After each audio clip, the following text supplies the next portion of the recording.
I'm going to do, we had 3 mayoral hopefuls out last week, 3 this week, 3 next week. It's a very simple concept here. Be nice or leave. 4 simple words, direct comments about people's skills, attributes, abilities, morals, judgment, whatever that might be, is off limits. Yellow cards before they get thrown out. How many is it for, well, okay, how many is it for soccer? It's a yellow and a red. 2 yellow cards. 2 yellow cards. 1 red. You miss a game or something like that? Where better to see somebody under pressure?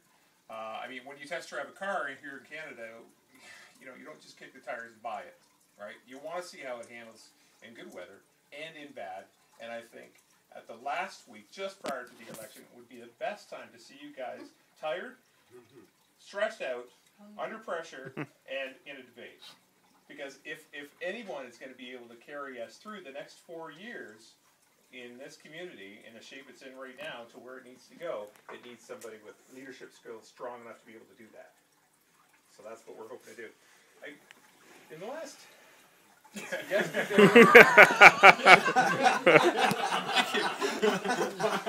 Thank you. Yes, sorry. Doug is our timekeeper, and we're going to go for a question, no limit to the length of question, I don't think.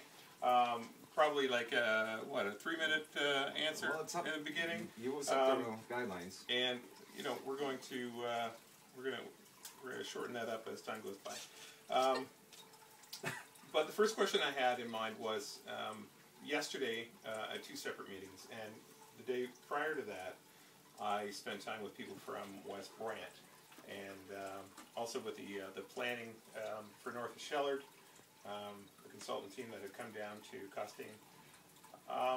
But the predominant question in West Brant is, okay, now we're planning for the future about what we're going to do on this place, in this area. But we can't get away from the question of flooding in the place that they just built and in the place that they built 14 years ago. And now there's small pockets of people spread all throughout that area who have nothing but trouble with water coming in at high rainfall levels, and there's silt coming up through the sump holes and being pumped into the basement because it has nowhere else to go. Washouts left, right, and center. They're trying to do remedial work to make sure it happens. But my question is this. If we are going to develop more areas in West Brant,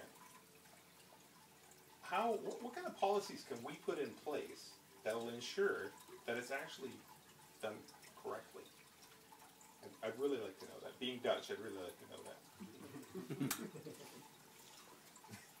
Well, you know, I live in West Brant. Actually, some of those people that suffer that now are neighbors. You know, and when you say silt, it's not just silt. It in some cases looks like a chocolate fountain coming out of there.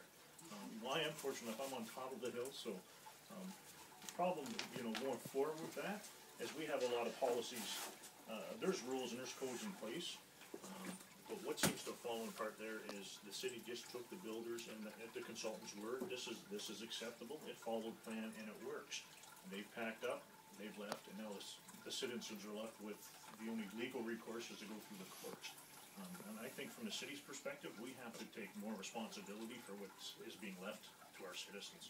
And at every phase of the process, go out there and make sure this works.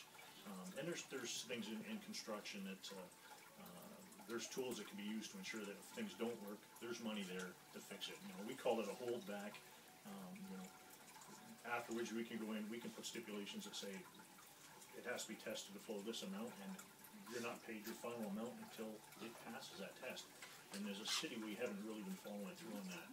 But those are the type of things we have to do, is really enforce the codes and make sure they're building what they're telling us they're building, and not just accepting it for what they say. On another level, one of the things that we have to be conscious of is the world is changing around us, and what used to be a 100-year storm, which is what all of the major stormwater systems are designed to, meaning that literally, that once in 100 years you're going to have a storm that's going to tax systems so greatly that it will flood.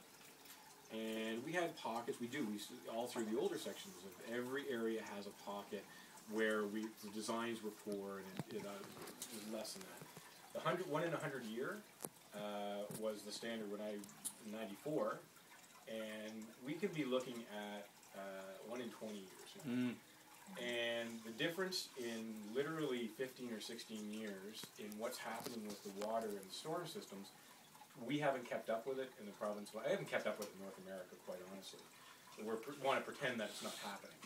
And we're designing systems that literally are 80 years behind in the sense that it's 1 in 100 or 1 in 20. And the stormwater management systems that currently operates in that area, that you see the stormwater management ponds, is a system that was designed, and everybody really loved these in the late 70s and 80s when they were hit. They were really big. Again, it's to a standard that's 30 years old. And until we get to a point where we have an understanding that we need to build now beyond that capacity and recognize the fact that these storms are going to become, I mean, last year we had 2, and the year before that we had the same thing. What we're building to is going to cost a lot of people a lot of money, and this is what people who've been talking about climate change have been trying to say. It's not just a global issue, it is a local issue, and it's going to hit people. And until municipalities get ahead of this issue and start saying we're going to build beyond capacity, then we're going to have a lot of problems. Because the stormwater management system that's in place in that area will not handle it. Throughout Toronto, they have the same issues, particularly in Mississauga areas where they've gone to that system. It can't handle the overflow of the water. It's just the way that it's designed. So we need to be able to be in a position that the builders will build to the level that we tell them to build to. So if we are going to do this, then we say we're changing the standards, we have a concern, we're prepared to say that this is going to become a regular issue. Over the long term, we want you to increase everything from pipe size, but we want to talk about how the stormwater management systems all throughout that entire area is going to be taken care of. Problem is, because you have that part in front of it, we're going to have to change some of that before we get into it too. Well, I'm extremely sympathetic to people who are having this kind of issue. I have been, in my life, involved in 2 major floods. When I was the reeve of a township, we had a municipal emergency where we had 150 homes underwater. And then when I moved to Peterborough, many will know that there was a major flood in 2005 in Peterborough, where I was running a large organization at the time and had 5 properties I had to manage that were all flooded. So I know what that water damage can do for people. And it's not just in West Brant that it's been experienced, unfortunately. It's quite a few different areas throughout the city. Certainly, I live in the north end, and there are a number of homes that I've been going to where they've had flooding as well. Clearly, when builders are looking to build, we need to look at the water table, because sometimes that gets overlooked. I know there was one property that we built when I was running community living, and it actually ended up being on a stream that they knew about but didn't declare. And when we ended up with flooding problems, it all came up through came up through the sewer system. So people really need to have appropriate checks. I don't know the proper terminology, but the water checks to stop it from backing up through the sewer. Really need to hold builders accountable so that you know that they've done those water table tests, so that you know where the runoff is going and the flow of the water. And then so often as properties are being built, you see that they're being built so it naturally running off into other people's property, which just compounds the problems as people change their land. I was at one home the other day, and this poor woman, every time it rains, it comes down the downpipe of her neighbors and right into her basement. And those things shouldn't be allowed to be happening, that people shouldn't be allowed to change the layout of their property to allow those kinds of things. So those things have to be changed, but certainly holding builders accountable, holding back the monies, and then if the flooding happens, then making sure that you have a capacity to go back and make them accountable for what they've done.